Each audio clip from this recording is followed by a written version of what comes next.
Good afternoon and welcome to today's lunch break with the Rabbi.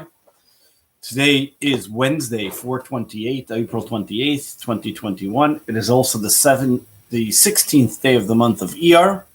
We are approaching and nearing the special day, the holy day of Lag BaOmer, which will be on Friday, but Thursday night, join us for a celebration in honor of the great sage, Rabbi Shimon Bar Yochai. This is an auspicious day, auspicious time, 6:30 p.m. For details, you can see it on JewishAllied.com.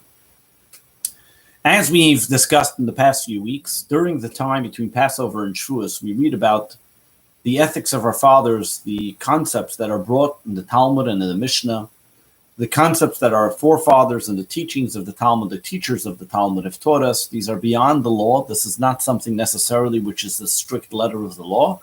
This is something how we can internalize and understand and appreciate deeper meanings above acting beyond the letter of the law, behaving in a way which supersedes following the letter of the law, but actually behaving in a way which is more of an ethical way, a value system, of which the Talmudic scholars give us insight of how we can understand and appreciate what we should be doing. Today we're going to look at chapter 4 of Ethics of Our Fathers. And chapter 4 begins with the following statement. Ben Zoma, who is the author, says, "Who is wise? One who learns from every person. Who is strong? One who conquers his evil inclination. Who is wealthy is one who is happy with his lot. Who is respected? One who respects others." Let's analyze this and let's understand these just for a moment. What is the author of the Mishnah? What is he coming to tell us? What are these? Who is this being directed at? And in fact, it's being directed at every single person. While the author of the Mishnah, the Talmudic scholar over here, is named Ben Zoma, takes these four adjectives of what you would describe people, whether it was smart, strong, wealthy, or respected, and turns them on their face. Generally, a smart person believes, what do I have to learn from everybody else? I know it all. A wealthy person says, on the contrary, what made him wealthy was because he wasn't satisfied. He has 100, wants 200, 200, 400, and so on and so forth. Strong is not something internally. Strong is something that he shows off his muscles to somebody on the external. And respected is that people should give him respect now that he's respecting others. But over here, the author of the Mishnah explains to us in teachings of telling us that over here it's the total opposite. Meaning, what does it truly mean to be wise? What does it truly mean to be smart? I can have a lot of knowledge. Google has a lot of knowledge, but is Google smart? It's a knowledge base. It's not a question of what you have. It's a question of what you do. It's a question of how you see a person. When you see a person, and not only seeing your person, but it's even more asking how you see yourself. That you realize that every single person has a greatness and also has faults. You see every single person, meaning you learn from every single person as yourself. You look to see something not at face value, but you're able to look through it and understand it and appreciate it. A wise person who thinks he has it all, how does he learn from every person? How does he say, what do I have to learn from a person who has so many defaults? I'm a person who's more intelligent. I didn't make those mistakes. But on the contrary, when we look at every single person, you can see and find and see in every person, even in a person who is full of mistakes, what you can learn from them. Either not to be like them or to be like them. Every single person has something that we can learn from them. The Baal Shem Tov, the founder of Hasidism, used to teach this to his students, that regardless what they see in life, they must learn from it a lesson on how to serve God.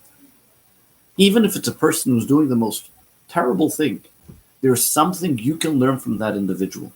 And in fact, his students later on, known of Reb Zusha of Anipol, he was a student of a student, learned 7 things from a thief. One of them, that he works diligently, quietly, without a fanfare. If he messes up once, he tries again. All these things he learned from a thief. So you can learn something from every single person. That's what it means to be wise. Wise is not being a professor with 17 letters after your name. Wise is that you can see something in every single person that you can learn from them. Let's go to the next one. Strong. What does it mean, a strong person? Generally, a strong person you would call is a person who's able to, mighty and strong. He has power over others. He is able to overcome obstacles, whatever it may be. The biggest obstacle that we have is our inner challenge. You can find people that can lecture everybody else about anything, how to overcome any different type of challenge. But their own challenge within themselves, they struggle with the most. When we talk about an inclination that we have within ourselves, we have so many different temptations and so many different desires. That is the most difficult of all to overcome. To preach to somebody else, or to be strong and mighty and lift hundreds of pounds and help somebody else, is usually much easier than helping ourselves. And therefore, he says the biggest strength is within. When you are able to withhold, when you are able to overpower, when you're able to be strong against your own temptations, that is powerful. Then it comes to wealth. As we defined, wealth by definition is a person who looks to be able to superachieve. He's never satisfied with his lot, always looks to gain more and more. And what is the Mishnah telling us? Be happy with what you have. You know why people suffer from anxiety, stress, depression, and all the other mental health issues? One of the most underlying problems is because they're never satisfied. They're always looking at their neighbor and saying, what does that person have? What does that person have? If I will only work another few hours a day, I'll be able to have more. And we work so hard that we don't even have time to enjoy it. We work so hard for what? To create more anxiety. How come I didn't make this? And how come I didn't get that? And why I should get this and get that and the other? Over here, the Mishnah gives us just a rule of life. Find solace in what you have. Find content in what you own. Recognize that a true wealth, the person who is most content and the happiest individual, is a person who is happy with what he has. He's not looking to gain more boats, more houses, more cars, and accumulate more stuff. That's called a hoarder. Yes, there are people that hoard tchotchkes because they can't afford bigger stuff. And then there are people that hoard houses and boats and cars. But what does that bring them? As my grandmother used to say, the wealthiest person only wears one pair of pants. Regardless of how much money they have, they're still human. And they still want peace, tranquility, content within themselves. And the way to find it is to be happy with what you have, thanking God and appreciating for the small things in life. Recognizing that we have so much to be thankful for and much less to kvetch about. And finally, the last one, which talks about a respected person.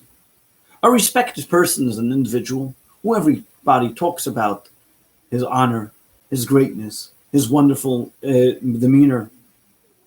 But he himself, the Mishnah tells us, doesn't seem self-befitting for it. Meaning, a person who considers himself very high doesn't allow himself to recognize anybody else. But over here it tells us what's the true measure of a respected person who is able to respect every individual, even if their only advantage is that they're a creation of God.